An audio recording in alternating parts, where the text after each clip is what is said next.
indígena Apiterauá é um território de ocupação tradicional do povo Paracanã. A região faz parte do complexo de terras indígenas que foram afetadas pela construção da usina hidrelétrica de Belo Monte.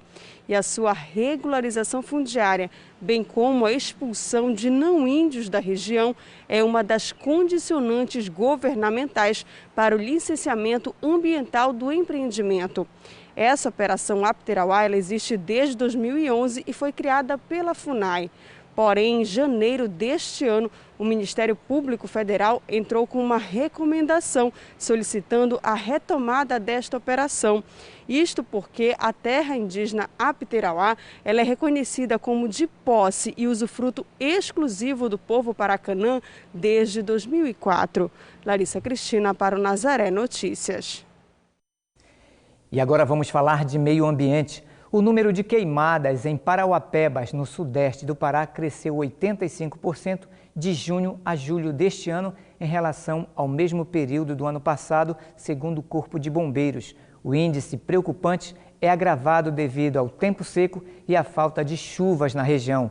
E de acordo com o Corpo de Bombeiros, do início do mês de junho até esta segunda-feira, foram registradas 186 focos de incêndio em Parauapebas e desses, a maior parte são provocados. Além de ser crime ambiental, o problema também reflete na saúde dos moradores da região que percebem o agravamento de problemas respiratórios durante o período. E em casos de flagrante, as pessoas responsáveis pelos incêndios podem ser detidas. Estão abertas as inscrições para o Programa de Aquisição de Alimentos no Amapá. Com ele, o governo do estado compra alimentos de agricultores familiares e repassa para entidades assistenciais. O objetivo da iniciativa é garantir alimento de pessoas em situação de vulnerabilidade social e o sustento de pequenos agricultores. Sobre esse assunto, Juliana Brito tem informações. Para participar do programa de aquisição de alimentos, os agricultores familiares individuais devem realizar um cadastro no Instituto de Extensão, Assistência e Desenvolvimento Rural do Estado, o RURAP. Já as entidades assistenciais devem fazer esse cadastro na Secretaria de Estado da Inclusão e Mobilização Social, a SINS. Ambos devem realizar esse cadastro até o dia 7 de agosto, presencialmente através de agendamento ou então por e-mail. Para conferir os endereços e telefones para fazer o agendamento, basta acessar o site rurap.portal.ap.gov.br. Lá você também encontra o edital completo do programa e ainda a lista de documentos necessários para fazer parte dele. Juliana Brito para o Nazaré Notícias. E você pode participar da produção aqui do Nazaré Notícias. É só enviar para nós sugestões de entrevistas ou de reportagens para o nosso WhatsApp. O número é o 988023444 e aí você informa o seu nome e a sua cidade. Ajude os meios de comunicação da Arquidiocese de Belém. Faça parte da família Nazaré. Ligue 4006-9211. E você acompanha ainda nesta edição, estágio e aprendizagem para pessoas com deficiência diminuíram 80%. A apresentação de música ao vivo em restaurantes, lanchonetes e similares já estão autorizadas em Belém. E conheça o transtorno compulsivo por compras.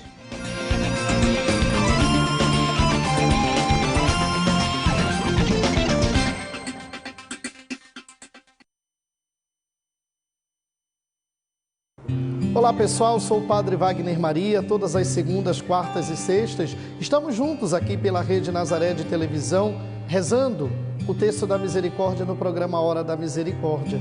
Este programa, como todos os outros da nossa grade, é possível graças a pessoas que, como você, têm feito a diferença, têm feito a sua doação para a Fundação Nazaré de Comunicação.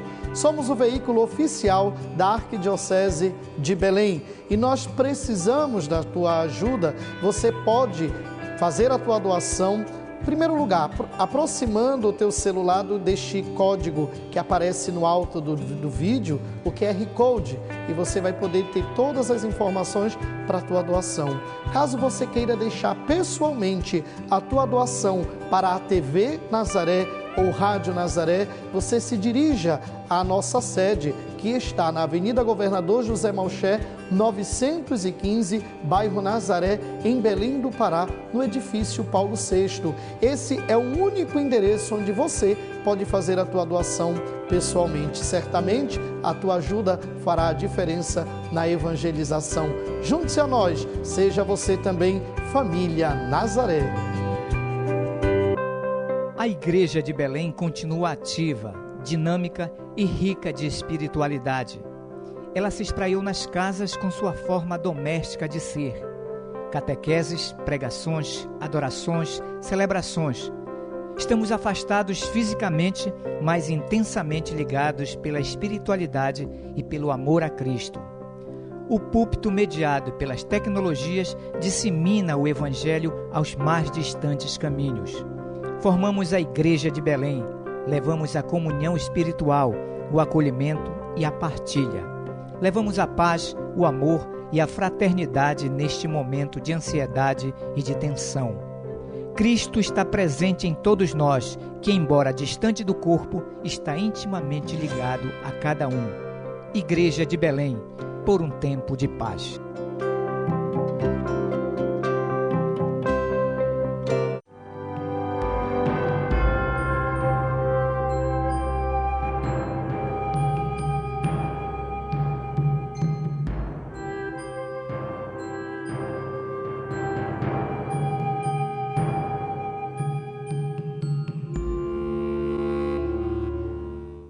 Io vorrei che oggi pregassimo per le donne che sono in attesa, le donne incinte che diventeranno mamme e sono inquiete, si preoccupano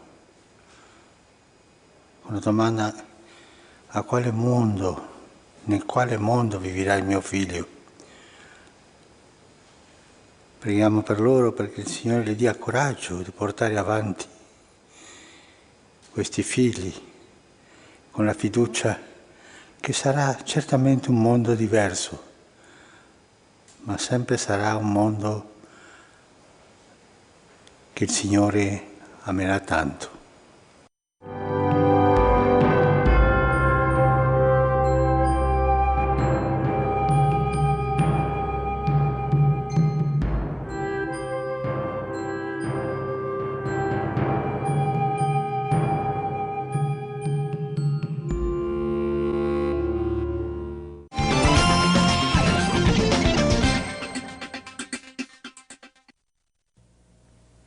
Voltamos com o Nazaré Notícias e agora nós vamos falar de inclusão e mercado de trabalho. Desde que a pandemia de Covid-19 começou, as oportunidades de estágio e aprendizagens para pessoas com deficiência diminuíram 80%, de acordo com o Centro de Integração Empresa-Escola, um dado que evidencia as dificuldades que esse público enfrenta para se inserir no mercado de trabalho. Este mês, a Lei de Cotas completa 29 anos. Com ela, as empresas com 100 ou mais empregados são obrigadas a contratarem pessoas com deficiência.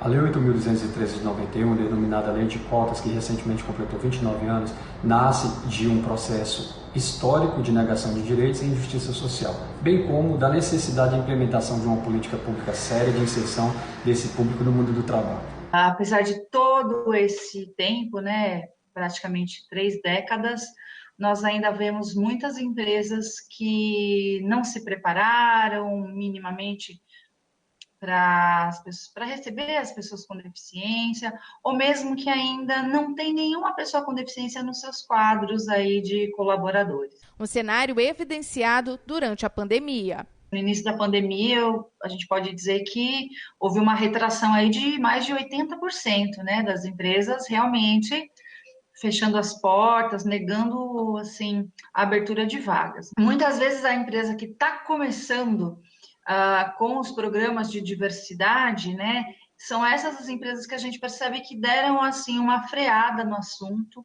e que colocaram a pauta para um segundo momento. Infelizmente, no Brasil ainda permeia uma cultura de não inclusão das pessoas com deficiência.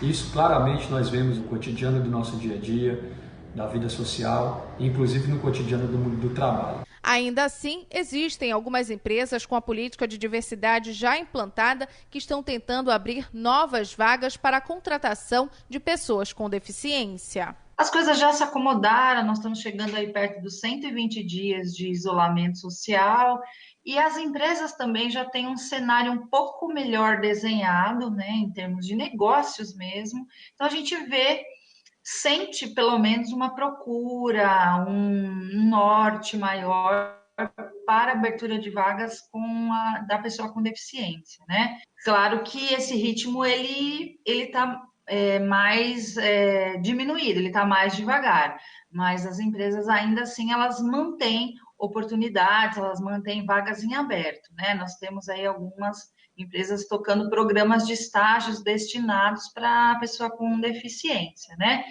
Para ampliar essas oportunidades, o CIEE tem buscado estreitar os laços com as instituições de ensino. Nós estamos realizando um trabalho bem forte nesse período da pandemia com as escolas, em especial com as instituições de ensino superior, principalmente para entender com a escola como que está sendo esse acompanhamento com o aluno, pessoa com deficiência, porque a gente entende também que nesse período, né, a questão da desigualdade social, ela se aflorou, né, ela é uma latência no Brasil e ela se aflorou ainda mais, né?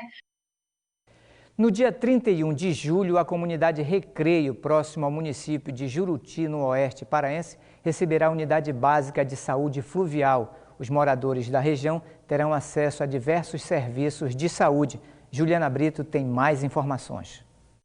A Unidade Básica de Saúde Fluvial Dona Júlia oferece à população consultas médicas, de enfermagem, serviços odontológicos, atendimento relativo ao novo coronavírus e também vacinação. Quem vai receber todos esses serviços nesta sexta-feira, dia 31 de julho, é a comunidade Recreio, que fica próximo ao município de Juruti, no oeste paraense. No dia 14 de agosto, a embarcação estará na região do Rio Mamuru e no dia 15, na região do Mocambo. Juliana Brito para o Nazaré Notícias. A Agência de Regulação e Controle dos Serviços Públicos do Pará vai intensificar fiscalização neste primeiro final de semana de agosto. Em estradas, portos e terminais com maior fluxo de usuários serão vistoriados. As empresas que descumprirem protocolos de segurança contra a Covid-19 serão multadas.